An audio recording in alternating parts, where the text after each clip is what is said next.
Hello guys! Welcome. Collective reading tayo ngayon. So, tingnan natin kung kanino tong mapipick up nating energy.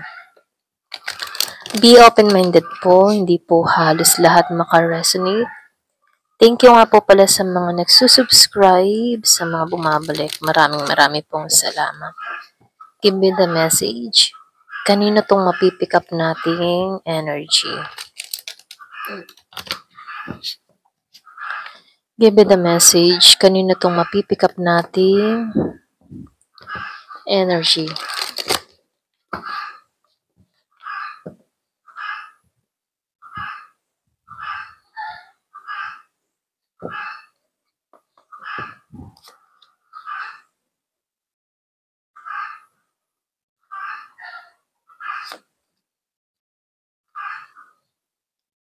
Masyadong malalim tong mga larawan ng card na to, okay?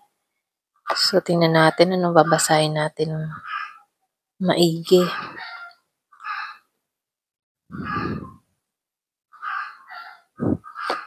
Kumbaga masyado siyang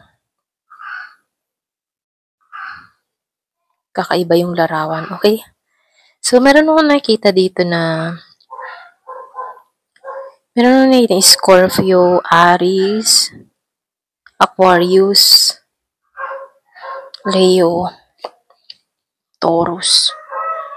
Meron ding Sagittarius. Malakas yung Taurus. And Leo.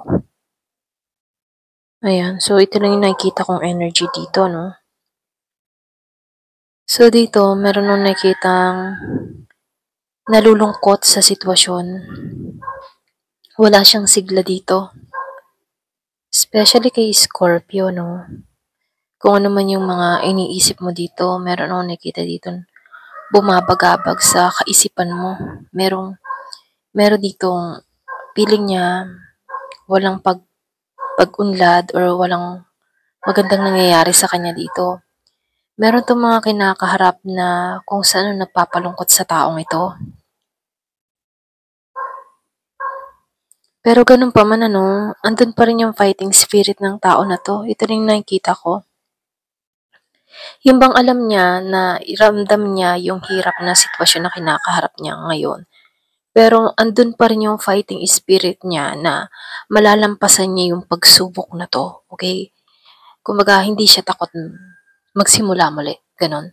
So, itong taong ito, nakikitaan ko dito, na meron siyang mga vision, naniniwala siya sa kanyang pananampalataya, na lahat ng mga pagsubok na kinakaharap niya dito, meron ding katapusan, okay?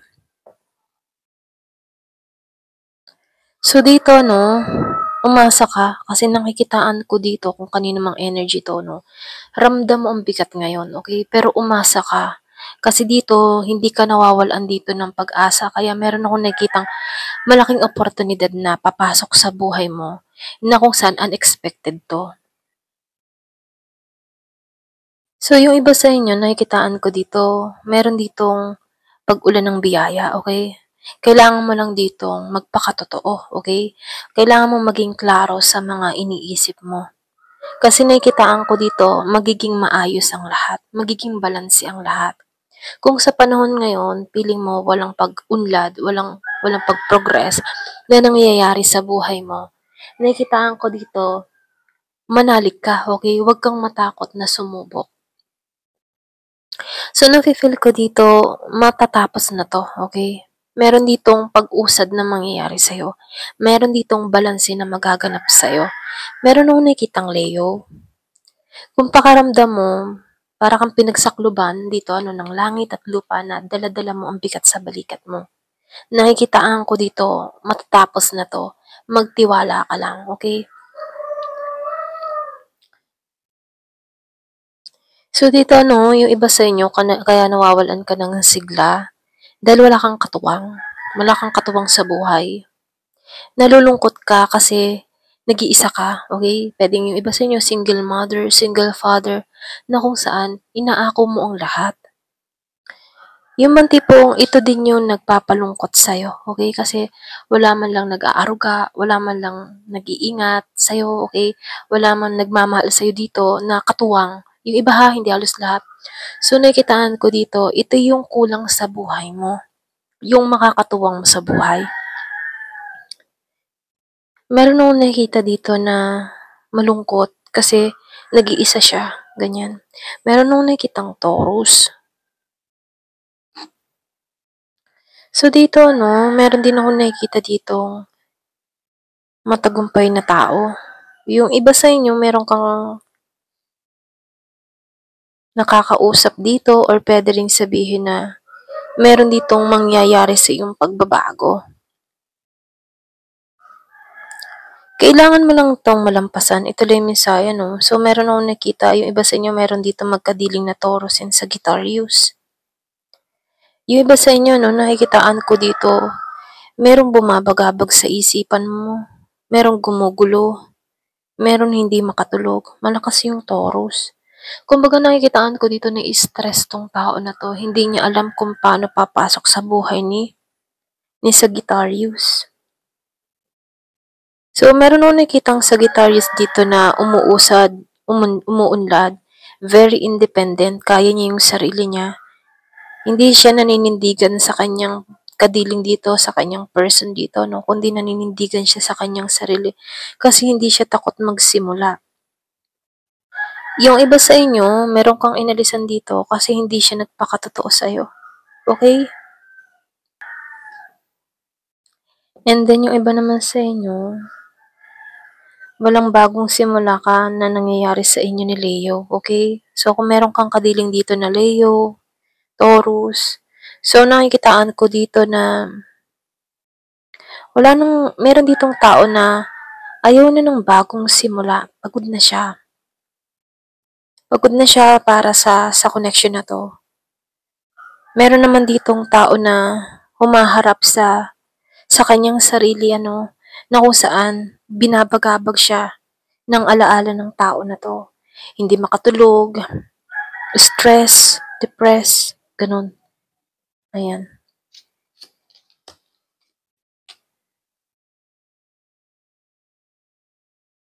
Meron akong nakitang Cancer. Meron ding Gemini. And Aquarius. Okay, kung meron kang kadiling na ganito or energy mo to, no? So, dito, meron akong nakitang nakarecover sa sitwasyon. Malakas yung Cancer.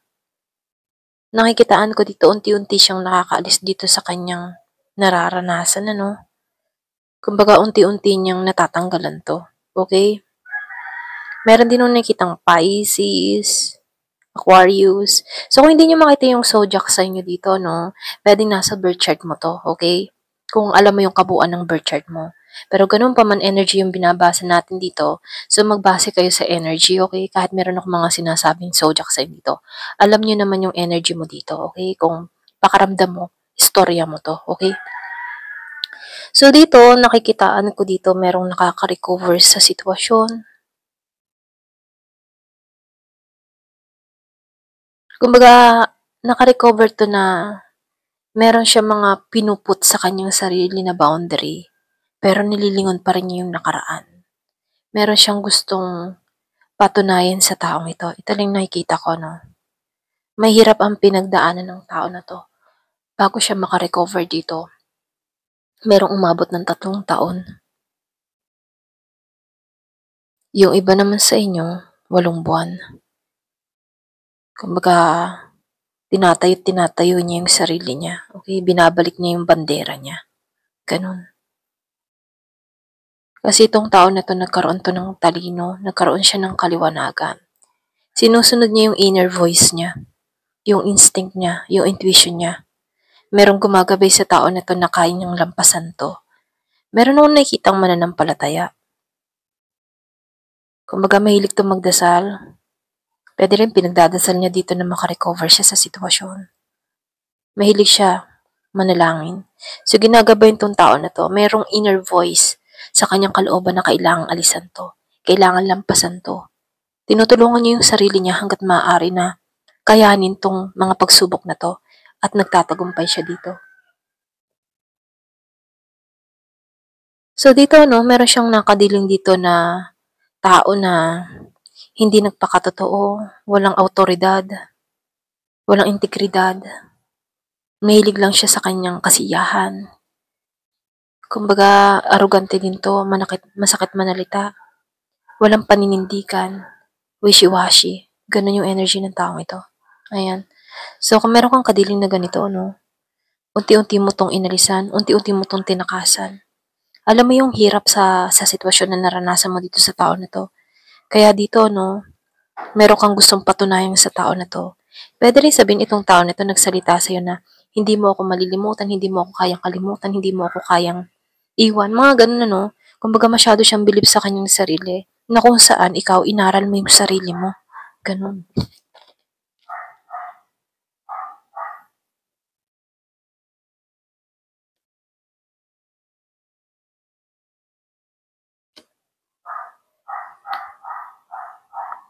So, yun ba sa inyo nakakapagpahinga ka?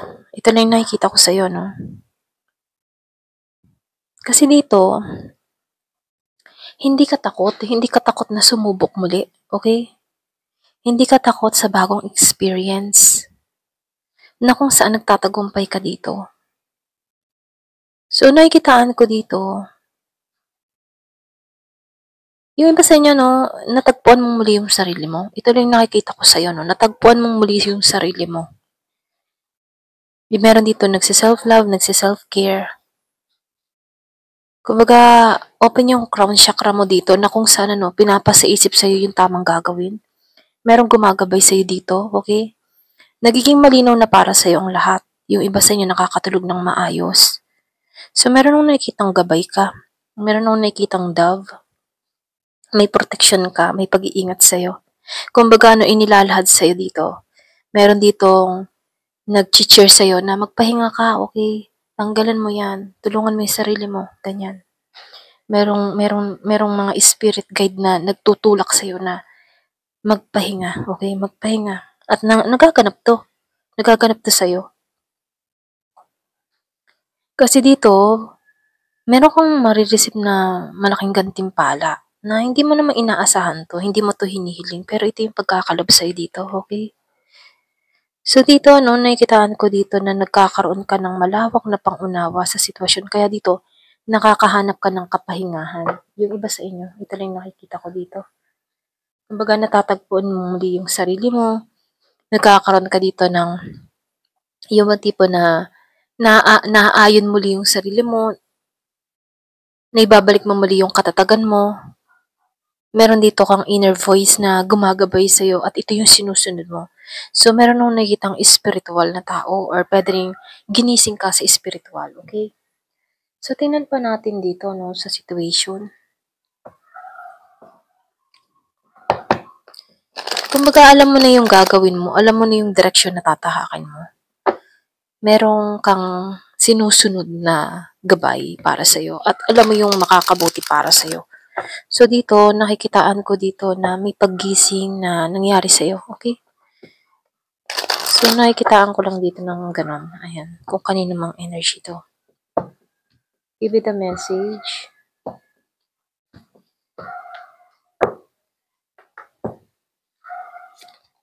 Crickets.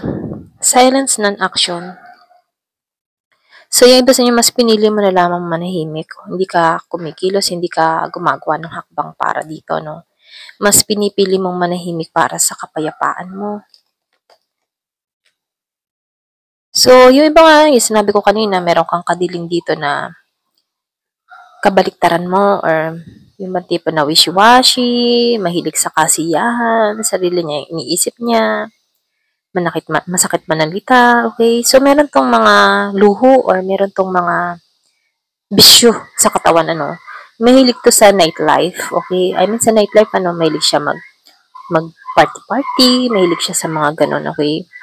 So, mahilig to sa kasiyahan, nightclub, mga ganun, yung talagang kaibahan mo, okay? Yung iba sa inyo, mananampalataya ka, siya mahilig sa mga gimmick, ganun. So, dito, meron na nakikitang magko-confess or pwede rin merong na-reveal sa'yo about sa tao na to. Meron kang mga natuklasan about dito. Unti-unti mong nakita yung baho nito, okay? poison. So, yung sabi ko nga kanina, no, baho. So, meron siyang toxic, kumbaga unhealthy behavior tong tao na to. So, ito yung kanyang nasasakupan, no? Meron siyang mga kaibigan na lalong nagpapalulong sa kanya, okay? Kung bakit siya na-stuck sa ganito, no? So, meron kang tao dito na very toxic, para siyang temptation, tukso, no? So, nakikitaan ko dito, hindi mo naramdaman yung healthy sa tao na to, yung healthy connection, okay? Marami kang naranasan dito na pagsubok sa tao na to, na kung saan, kaibahan mo, okay? Kaya dito, natauhan ka, tinanggalan ka dito, kaya dito, nakaka-recover ka, kasi madali naman makarecover si isang tao na very toxic, okay? At yun yung nakikita mo sa tao na to. So, nakikitaan ko dito, wala kang naging magandang memory sa tao na to, kaya yung iba sa inyo, madali ka rin nakarecover dito, okay? So, dito, meron ditong takot, may panic, meron din akong nakikitang obsess, okay? Obsess.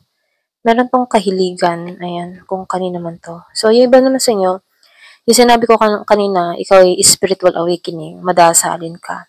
So, andito ka sa energy ng divine feminine, Kung lalaki ka naman, di nasa energy ka ng divine masculine. So, nakikitaan ko dito, pure ka, matagumpay ka para sa sarili mo, na ibabalik mo yung sarili mo. So, nakikitaan ko dito, inaalagaan mo, kinikare mo yung sarili mo. Kaya dito, itong taong ito, itong kadiling mo dito, nakikitaan ko dito, very obsessed sa'yo dahil ganito yung pinakikita mong energy, So, yung iba sa inyo, andito ka sa divine energy, pero na-attract mo tong toxic na to, okay? So, nakikitaan ko dito, gusto kanyang ma-stuck sa kanya kasi ikaw yung nagbibigay ng liwanag sa kanya dito, okay?